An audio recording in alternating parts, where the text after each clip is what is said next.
Hello বন্ধুরা, welcome back to my channel Hotpot Shorts. তোমরা সবাই কেমন আছো? আশা করছি তোমরা সবাই খুব খুব খুব ভালো আছো। আমরাও খুব ভালো আছি। আজকে চলে এসেছি একটা ছোট্ট 2 মিনিটের ভিডিও নিয়ে। আজকের ভিডিওতে রয়েছে কিছু ছট ঠাকুরের ভিডিও করেছি আমি। তো সেইভাবে ব্লগ হিসেবে কিছু করিনি, জাস্ট ছট ঠাকুরের ভিডিওগুলো আমি কি বলবো, কালেক্ট করেছি, আমি নিজেই শ্যুট করেছি, করে তারপরে তোমাদের সাথে শেয়ার করছি। তার কারণ হচ্ছে আমি কিন্তু ছোটো থেকেই এখানে বড় হয়েছি, বাট বেশ কয়েক বছর হলো যে এখানে আমি ছট ঠাকুর পুজো দেখছি। এর আগে কখনো গঙ্গার ধারে আসা হয়নি। অ্যাকচুয়াল আমি জানি না, ছট ঠাকুরটা হয়তো বা পুকুর পাড়ে অথবা গঙ্গার পাড়েই হয়, যেখানে গঙ্গা নেই সেখানে হয়তো বা পুকুর পাড়েই হয়।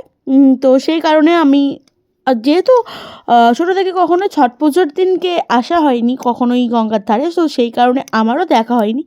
তো বেশ কয়েক বছর দেখছি, আর এই বছরে ভাবলাম যে তোমাদের সাথে একটু শেয়ার করা যাক। তোমরা কে কে ছট ঠাকুর দেখেছো বা ছট পুজো দেখেছো অবশ্যই কমেন্ট করে জানিও। আমি কিন্তু ছট পুজোটা দেখিনি, বাট ঠাকুরগুলো আমি দেখতে যাই। ভোরবেলায় উঠে যাওয়া তো পসিবল নয়, সেই কারণে যাওয়া হয় না। তবে হ্যাঁ, অনেকেই যায় না যে এমনটা কিছু নয়, বাট আমার যাওয়া হয়ে ওঠে না। আমি যেহেতু একটু লেট করেই ঘুম থেকে উঠি, সেই কারণে একের পর এক কিন্তু ঠাকুর আমি দেখে নিচ্ছিলাম। আর বেশ কয়েকটাই পুজো হয়, খুব যে অনেক এই আশেপাশে হয় এরকমটা নয়, বেশ কয়েকটা হয়। আর আমি কিন্তু খুব আনন্দের সাথে দেখতে যাইও। আমি আর গোপাল দুজনেই যাই আর কি।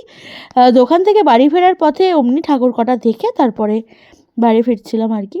তো প্রত্যেকটা পুজোই কিন্তু দারুণ হয়েছে। তোমাদের কীরকম লাগলো কমেন্ট বক্সে জানিও। আজকের মতো ভিডিওটা এইখানেই শেষ করছি। টাটা।